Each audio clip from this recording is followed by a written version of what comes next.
Hello and welcome, my fellow nerds, back to Nerd In for another episode of Totally Bored. Or if you're brand new here, thank you so much for joining us today. I am Christian and I will be your host for the evening. And today, let's get sporing.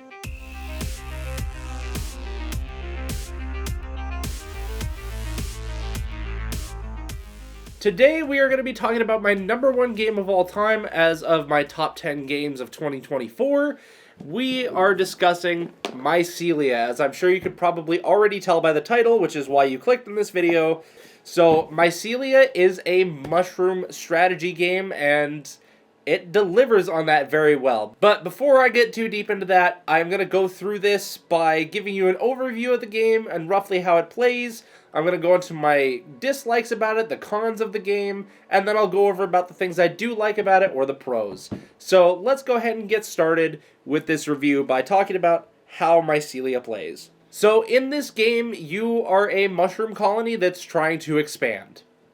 That's basically all there is to it. That's the whole synopsis of the game. You're going to be using your mushrooms to spore, get yourself nutrients that you can use to make more mushrooms, and just continue to grow and expand, gaining victory points by making more and more mushrooms. Each player is going to start off the game by putting their mother mushroom tile in the center of the main board that you start off with. But this board is not all that you play with. It is going to expand throughout the game. So to really get into the scope of this game, I'm going to have to go through all of the separate actions you can take and how you actually play. So on your turn, you are going to have two actions, and they have to be two different actions during your turn unless otherwise specified. There are ways around that within the game, but most turns it has to be two different actions. And that's usually for your benefit, to be quite honest. So the actions that you get, you can first move, which means you can take your mother mushroom token. This is the only one that can move. And you can move it up to 2 tiles. Each of these triangles, you can move 2 of those. You can't do diagonals. It has to be direct faces. The second action you have is sporing. You can spore from either your mother mushroom or a fruited mushroom. The mother mushroom can do it infinitely. Fruited mushrooms can only do it twice in total. Now, when you spore, you're going to be declaring a mushroom that you're going to spore off of, and then you're going to be rolling this wind die, which is a big complaint in the community, but I'll get into that one later. You are rolling this to determine what direction the wind is blowing and where your spores are going to go. You're always going to place one directly on the space that the mushroom is in, and then you're going to place the rest in the direction that the wind die rolls. So say, for example, I'm sporing off of my mother mushroom, I roll the wind die, and it comes up with the U symbol. Well, that means that the mother mushroom only ever spores 2 spores in general, so I'm going to put 1 on the mother mushroom space, and I'm going to take a second cube, and I'm going to put it on the tile in that direction. Meaning I now have 2 spores to my collection that I can use to spend to fruit new mushrooms. If I use one of my normal mushrooms that I've fruited on my player boards, I declare it, I move the token 1 space forward to show that it has spored at least once, and then I do the wind die action and spore out from there.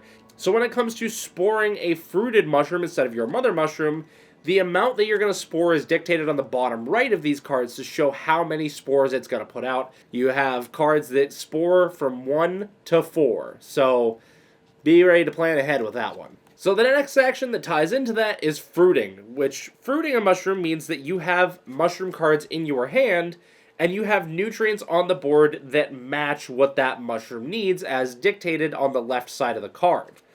Some of these will have alternate options. They'll give you one color or another, or they'll just be a multiple of them. Now, the spores that you have are, again, dictated by the board. These tiles have different colors to represent different nutrient types. So you're trying to basically match up the colors with cubes on your board to be able to spend them and fruit these mushrooms. But you can only spend spores for 1 mushroom that are out of the same network. And networks just mean that those spores are all connected. So they have to be within tiles that are all connected to each other, and you can't have a break anywhere in there. Those networks can be broken up by different means. They can be broken up by an opponent's fruited mushroom being in one of those spaces to split the network into 2. It can be split up by an opponent's mother mushroom, or it can be split by having a single gap in your network. You can connect your network in the same way that opponents can break it. Your mother mushroom can connect it, fruited mushrooms can connect it, and of course having spores all along it will connect it. So any spores that are connected on those nutrients you can use to fruit mushrooms. You can only fruit one at a time though, so you kind of have to be careful about which ones you decide to put out first. You will start the game with, I believe, 3 of these, and then you will have more to choose from later that you can expand upon. So when you fruit a mushroom, you pay those costs, you take the cubes off the board to represent the nutrients, and then you are taking the mushroom card, taking it onto one of your player boards. It doesn't matter which. These are only numbered to match the tokens with the player boards. You're going to take the corresponding token that's on that player board and place it in one of those spots where the nutrients was removed from. So you look at all the tiles where you pulled those nutrients cubes off of, and you place this there, provided there is not another mushroom there. If there's already a fruited mushroom in that spot, you can't do it there. If your mother mushroom is there, you can still do it, but the mother mushroom will then block that one from being able to spore later. If a mother mushroom sits on top of a fruited mushroom, it cannot spore or decay. It just kind of sits there as a piece, and you can use that to block your own, or you can block opponents' mushrooms with that, which is definitely something that comes up as very important later. So the 4th action that you have available to you is the Discover action. This will allow you to pick up a new mushroom card from what's on display, or you can take randomly off the top of the deck and hedge your bets at it. There are effects that do make pulling off the top of the deck better, so that is still relevant to have there. The 5th action is going to be Explore, which is where you get to start expanding the board. When you explore, you take a tile off of one of the 2 stacks that's face down, you flip it up, you see what it is, you decide where on the board you want to put it, where the face is going to be touching another face. You can't do corner to corner, but you can put it in any orientation you want. Not that it really matters because the win die is random, so the orientation doesn't matter as much. And the 6th and final action is Decaying a fruited mushroom. So if you have a fruited mushroom on your player board that has spored twice and that marker is on the 2 space, you are then allowed to decay it, which means you take the card off of the player board, you tuck it underneath, you take the corresponding token off the main board and put it back on there and reset the spore counter. You can infinitely spore mushrooms on the same player board as long as you keep emptying it to open it up to new mushrooms. When you decay, all of these mushrooms will get bonus effects. There are some that are instant effects represented by the lightning bolt. There are some that are continuous effects that just apply to you as a player for the rest of the game. And then the 3rd type is mushroom upgrades. That is going to apply specifically to mushrooms that are on that player board. All of these effects usually are pretty powerful and can help swing the game in your direction when you time them just right. There are some cases where it's beneficial to hold on to a mushroom that's ready to decay to get the effect exactly when you need it. Ongoing effects and upgrade effects you usually want immediately, but those instant effects, sometimes it's great to be able to time them to use them to your benefit. As well, throughout the game, these tiles are going to have these extra little icons on them that represent insect tokens. Anytime one of those tiles has that icon, you take an insect token and place it on there. Anytime anyone's mushroom goes on that tile, they pick that token up. Whether that's a fruited mushroom or a mother mushroom, anytime somebody's mushroom crosses that tile or touches it, they get that token. And these tokens have some pretty powerful effects. At the end of the game, every 2 that you have is an extra victory point. That is nice. It's a neat little bonus if you don't use them, but they have so much incentive to use them, and that's part of the strategy. You can spend 2 of these to move any opponent's mother mushroom to any open space on the board that's not occupied by somebody else's mother mushroom. So, say for example, a player is blocking one of your mushrooms from sporing or decaying. You can spend 2 of these insect tokens to say bye-bye and move their mother mushroom somewhere else on the board so that you are free to take your actions. And all of these insect tile actions are free actions. They don't count towards your 2 for the turn. And then next up, you can spend an insect token to be able to refresh the mushroom cards that are on display. So if there's the 3 cards out and you don't like any of them, you can spend one of these bad boys, discard them, and pull 3 new ones from the top of the deck. And the last thing related to insect tiles is at any point on your turn, you can discard 3 mushroom cards from your hand to get an insect token. That sounds very costly, and it very much is. There are some times that you have to do it, though. There's sometimes that you only have the one token, you need the second one to be able to move that opponent's mother mushroom. It's a very painful experience, but sometimes a very necessary one, and it gives you a way to use up those mushroom cards that you're not really doing anything with or plan to actually use. There is a little bit of extra interaction with these guys than just fruiting them and sporing them. And the way you win this game is just by having the most victory points at the end, which are going to be denoted on your mushroom cards. And the mushroom cards that count are the ones that you have fruited on your player board or the ones that you have decayed. You get all of those together. You don't have to decay every mushroom to be able to score points for them. If you have fruited them, then they will count towards your end goal. The game ends when one player has decayed a mushroom in all 5 of their player boards. So theoretically, this game can go infinitely if all players just only use up 4 of their player boards and only ever decay in those spots, waiting for the person to finally pull the trigger and decay that last mushroom. There are some times where that's advantageous to hold off on ending the game to try to get yourself some more points, but at the same time, the player who triggered the endgame condition will get the endgame token, which is worth 5 extra points, worth more than quite a bit of these mushrooms. So now that we've gone over the overview of the game, let's talk about what I don't like about it. When it comes to Mycelia, my biggest dislike with it is that it is so strategic. It is a very more in-depth, almost chess-like game. It requires a lot of thought, a lot of planning, and being ready to face a lot of disappointment. That also is part of what I like about the game, but the reason I dislike all those things is that it makes it harder for other people to want to play it. It's my type of game, but it's not everybody's type of game, so it's a bit harder to get to my table. I will counteract that in the next section, but we'll get into that later. But as far as things go about what I dislike about this game, there really isn't anything. I have been enjoying it through and through. I've played it at several player counts, and I haven't really found any egregious problems with it.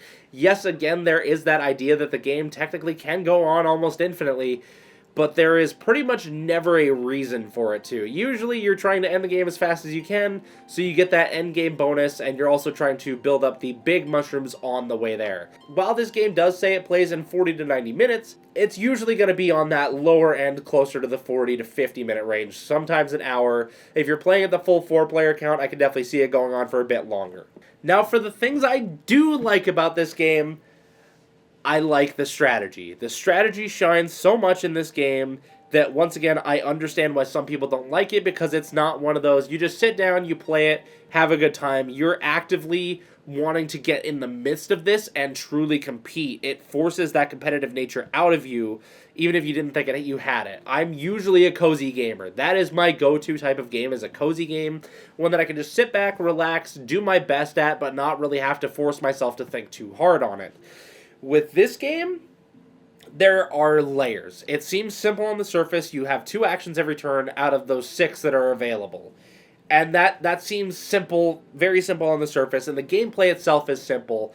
It's organizing that gameplay where the thought comes in, and analysis paralysis is, unfortunately, a slightly common thing in this game, because, once again, you only have those 2 actions on your turn, so you have to really think on how to effectively use them and be ready for the risks associated with them. Because, once again, when it comes to sporing, you're rolling this win die to see where your spores end up. Well, if you're at a location where only 1 out of 3 of those options will actually benefit you, you kind of have to build up the board first, which feels sometimes like you're wasting an action, to explore and give yourself tiles around that mushroom to be able to use, or if you're sporing off your mother mushroom, to first move it and take the chance of not getting the exact nutrients you need. The kind of extra thinkiness to it is really what drives me towards this game, because, once again, a lot of people complain about this win die. They hate the randomness of the sporing locations, and I've seen several people suggest that they would prefer it if, before you took the spore action at the start of your turn, you roll the wind die to see which way the wind is blowing and then spore. But that's not how mushrooms work in real life. They don't wait for the opportune moment for the wind to blow the right way. They just release their spores and let it carry them wherever they need to go.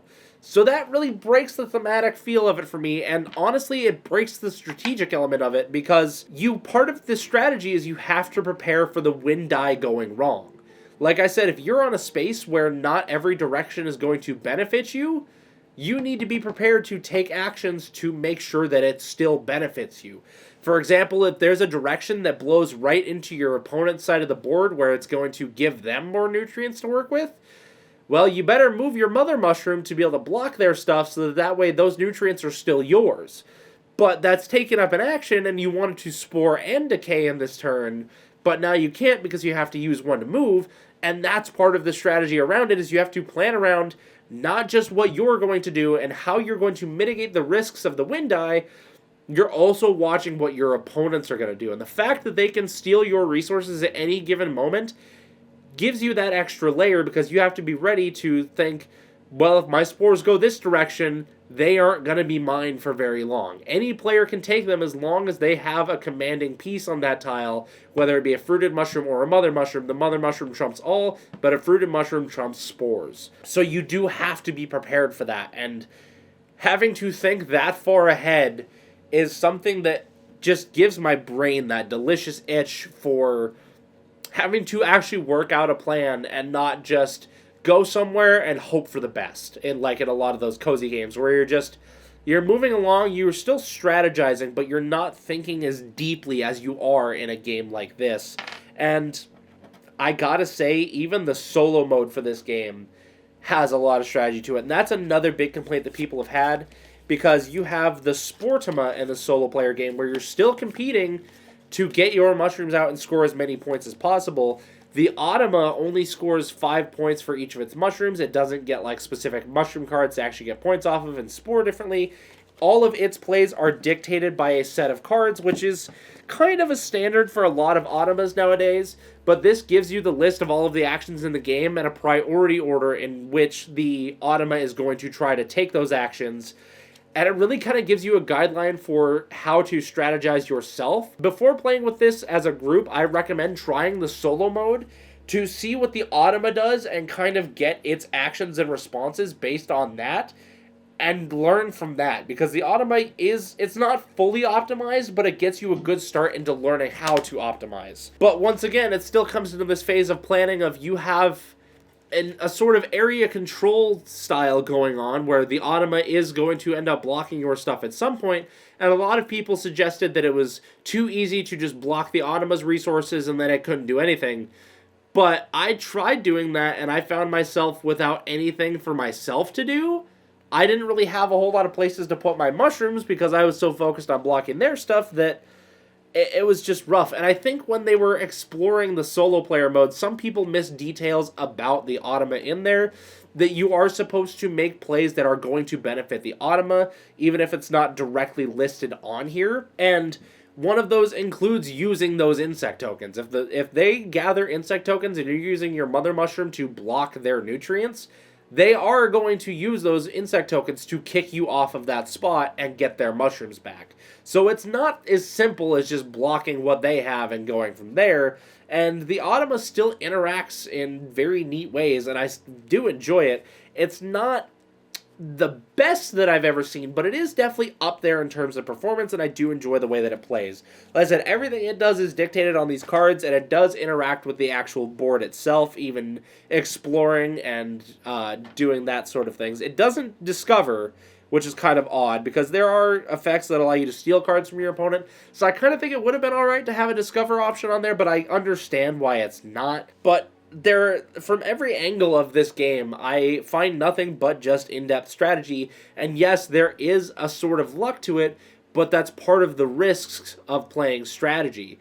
You don't always know exactly what's coming down the pipeline, but you want to be ready for as many things as you can, and this wind die really helps with a lot of that, forcing you to actually expand and take certain actions that you might otherwise not. If you just chose or waited around for the perfect wind, then there's no strategy to that in my mind. You're just forcing an outcome rather than planning around it, expecting the unexpected, and being able to work around it when things go wrong. That is, again, to me, that's the epitome of strategy, is controlling as much as you can, but then being prepared and working around the things that you can't. And for that definition, I really appreciate the way that this game approaches strategy as a whole.